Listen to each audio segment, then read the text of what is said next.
If you want to build a dream, you may have many obstacles to overcome. I had a dream and a determination to live on Spruce Island, so I readied myself to move forward.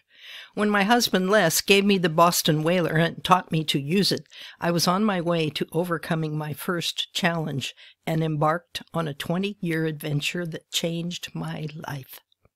Success is not always measured by how much you make, but can be a benchmark of your achievements in other ways. Learning to meet challenges of Alaskan life helped me grow and enlarge my life experience a great deal. By working through the obstacles that arose, I witnessed the successful capturing of my dream. When my husband Les and I separated, I made the decision to build a cabin on my claim on Spruce Island, 10 miles by water from Kodiak. I knew it would not be an easy journey, and my first challenge was simply finding a way to get there. We had a 16-foot Boston Whaler that we'd use to explore the beaches and islands around Kodiak. Since Les planned to leave the state, he said I could have the skiff and he would teach me to drive it. Lessons ensued. Once I mastered the basics, I found it exhilarating to cruise down narrow strait at full throttle on a calm day. I had a great deal of respect for the ocean waters and curtailed my speed to something much more sedate if the weather turned a bit gnarly. Oh, I had a lot to learn. There's quite a difference between being a passenger and running the boat. At least I'd overcome my early fear of zooming along in the skiff. Now, when I drove, more than once the Kodiak Harbor Patrol yelled at me to slow down as I approached the channel that led to the boat harbor. "No wake," the big sign read. Oh yes, that included me. The first time, I brought us back to the boat harbor. As we approached the ramp where we would haul the skiff out of the water, I realized that the craft had no brake. "How do you stop the boat?" I asked Les with some anxiety. "Put her in reverse," he answered. Now that in itself was a good lesson. And my quote, "Be more connected to your dreams than to your fears." I remember sometime later, the first time I brought the skiff into town by myself. I reached the spot in the harbor where I'd tie up the boat, got out, and stood there on the dock holding the bowline, puzzled. I knew I had to tie the boat to the heavy timber railing that ran along the edge of the boardwalk, but I had no idea what kind of knot to use. So I hesitated. Just then a fisherman came along the boardwalk, headed for the foot ramp. "Excuse me, could you show me how to tie this boat up?" I asked. His mother raised him well. He didn't laugh or make any derogatory comment. He simply showed me how to tie it. I thanked him gratefully and thought, another valuable lesson. And the quote on this one is from James Taylor. "Being on a boat that's moving through the water, it's so clear. Everything falls into place in terms of what's important and what's not."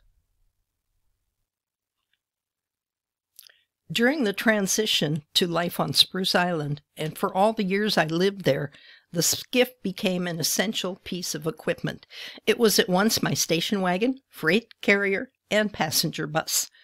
Once on the island, I installed a running line with the help of Yuzinki friends, so I could tie the boat and pull it out away from shore until the next time I needed it.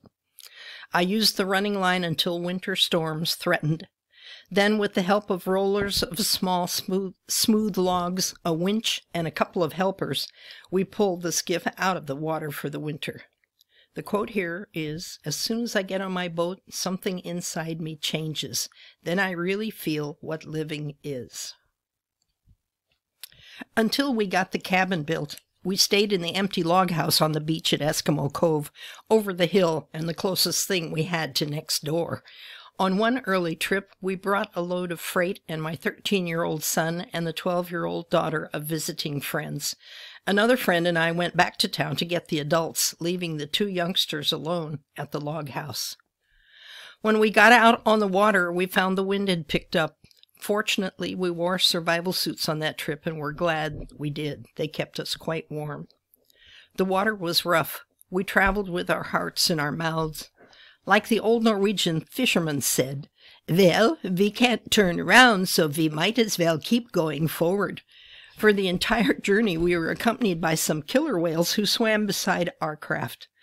Killer whales, or orcas, do not kill people, in spite of the name. I've often wondered if they would have tried to rescue us if we'd capsized. When we reached Kodiak, we realized it was too rough to return that night, so we waited. 2 days later, the weather finally settled down. It had turned into quite an adventure for David and his young friend, but they survived nicely. The wood stove kept the house warm, and we'd left plenty of food. I went to Anchorage for a short trip during those early days. I went to the Salvation Army store and found a sealskin parka with a wolverine ruff and quilted liner. The fur was rubbed off the elbows, but the rest of the coat was in fine shape. The price, $150, made me chuckle. A new sealskin parka costs at least $1,500. I thought the coat would make an excellent skiff coat, so took it to the cashier. Coats are half price today, so you can have it for $75, she said. I was elated. It turned out to be the warmest coat I'd ever owned. With that wolverine ruff pulled forward, I could spray us liberally with water during travel, and I never got wet. The passengers were not always so lucky. David used to like to yell, "Woman driver," when I soaked us well. After lots of practice, I finally felt confident enough to take the skiff to town by myself. I enjoyed sailing into the boat harbor, waving to all the handsome fishermen working on their gear. The quote here, "The human spirit is like an elastic band. The more you stretch, the greater your capacity." Can you see the ways in which this story can teach you helpful lessons for your online business? I had challenges to meet. I wanted to move to Spruce Island, but had to find a way to get there and to travel back and forth. Thus, I faced my first challenge in learning how to drive the skiff. Though I'd become used to riding in a skiff by then, running it was another matter. It forced me to move far out of my comfort zone. In your business experience, as you move forward, you will find that leaving your comfort zone or getting out of your box becomes necessary if you wish to continue to progress. Moving to Spruce Island seemed to me to be like stepping off the end of the earth. I had a burning desire to go there to build my dream and did not intend to let anything stand in my way. In your business, you need to do the same. Search yourself and find the one thing you have a burning desire to accomplish. Set your sights on that and move forward.